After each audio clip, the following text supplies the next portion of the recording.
For those of you, excuse me, who have been able to follow the readings of the last few days during the weekday masses, there is a particular theme going on. The theme of which the Holy Father has dedicated this entire year, this theme of mercy. We've seen the mercy shown a couple of days ago in the parable of the vineyard, where the owner of the vineyard sent not just one of his servants who was beat or killed. He sent some more who were beaten, killed, and then he finally sent his son. He gave them 3 chances, to the people who were leasing the vineyard, to do what is right. And then we saw the parable of the prodigal son, of course, with the fact that the prodigal son treated his father with less than perfect filial respect, and yet when he was on his bare bones, his father didn't rub his face in it. He accepted him back, and more than just accepted him back, he embraced him, he loved him, he gave him a great feast to show that he was truly loved despite the fact of all that he had done wrong. And so we see also in the gospel today, this fig tree is given another chance, but it's already been given 3 years to prove itself. It's already 3 seasons to produce figs. It hasn't produced figs. Its time is up, and yet there's one more chance.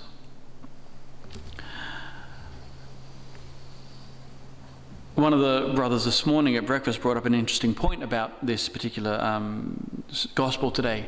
He says, because there's another episode in the Gospels where Jesus doesn't even give the fig tree a chance. It's a time when figs aren't supposed to be growing, and he curses it, and it withers up and dies. So what's the difference between that episode and this one? In this one, there's someone to intercede for the fig tree. There's someone who says, wait, Lord, give it another chance. And for us, it's a moment to reflect, because the salvation of souls, the mercy of God, sometimes depends on us. Us stepping forward to defend the weak, the poor, the unfruitful.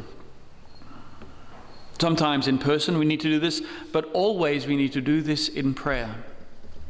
To mediate for one another, to not forget one another, to especially those who may not have received the graces that we have received.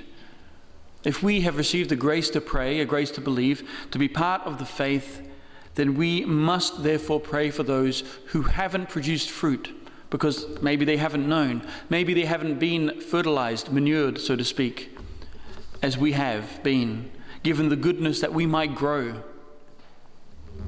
So sometimes through our prayers, we need to dig around those trees, cultivate the ground, and allow it to be fertilized, so these souls too might grow and bear fruit, and the garden of the Lord may be even more fruitful and more beautiful. This is another aspect, therefore, of Lent. It's not just about us. It's not just about what we give up and what we give to our Lord. It's about helping others to have something to offer God. We are not in this alone. We have to be very careful that we don't think of that as that being the case. Hence, we have community exercises all the time. The liturgy, for example, whether it be the Mass, whether it be the liturgy of the hours that religious and priests pray, whether it be the other sacraments outside of the Mass, is always a community event. There's no such thing per se as a private Mass. There might be a priest who says Mass in private, but it's always a community event. Even if there's no one else there, all of heaven is there, and everyone is brought to that altar during the Mass. And so we are in it together, and we live in community, and the family is all a reflection of Jesus Christ and of the Holy Trinity, which is the first community of which the rest of us are based on. And so we need to ask ourselves, are we generous in our prayers and in our sacrifices for one another? For those whom we know, for those whom we love, for those who we have trouble loving, and for those whom we don't know. Do we even consider praying for them? I mean, we hear even little things like when we hear the news, 17 people have died, these people are in this trouble, there's this war going on. And it's a tragedy, but do we say a prayer there and then? That's an opportunity. Pray for those people. that they may be strong enough, and that out of this trial they may bear fruit. It's very important because God in his mercy sometimes wills it that we be dispensers of that mercy. And we don't know his full plan, but maybe if we don't pray for those souls, they will be less. Let us hope that they won't be lost because of us, but they certainly would be less fruit grown in the vineyard of Christ. We, of course, are very blessed because we have a mediatrix already and always interceding for us. She's quite the gardener, the Blessed Virgin Mary, constantly digging up around the trunks of our souls and constantly mediating the graces that we desperately need sometimes, to be the Christians that God has asked us to be. Sometimes our soul is like the land around here, hard and rocky, aquaphobic, doesn't like to receive those graces. It's actually grace-phobic. Doesn't want to change, and it might not necessarily malice, but it might just be tiredness, it might be laziness, it might be distractions in our lives that don't allow the graces to penetrate. But Our Lady continues nevertheless. She's like that gardener that will not give up. You know, you may have seen those gardeners who have a real green thumb. Do you say green thumb or green finger? Whichever it is. Who can make a desert bloom. That's the Blessed Virgin Mary in our souls. She wants us to cooperate in her mission, therefore, of bearing fruit for her Son. She who bore her Son. She who bore the fruit. That gives flavor to life, certainly, and gives us a sustenance to continue.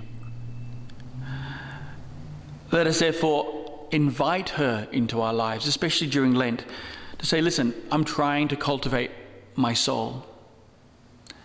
But if you come and do it, you're the expert, it'll be a lot quicker and even less painful than if I try to do it to myself.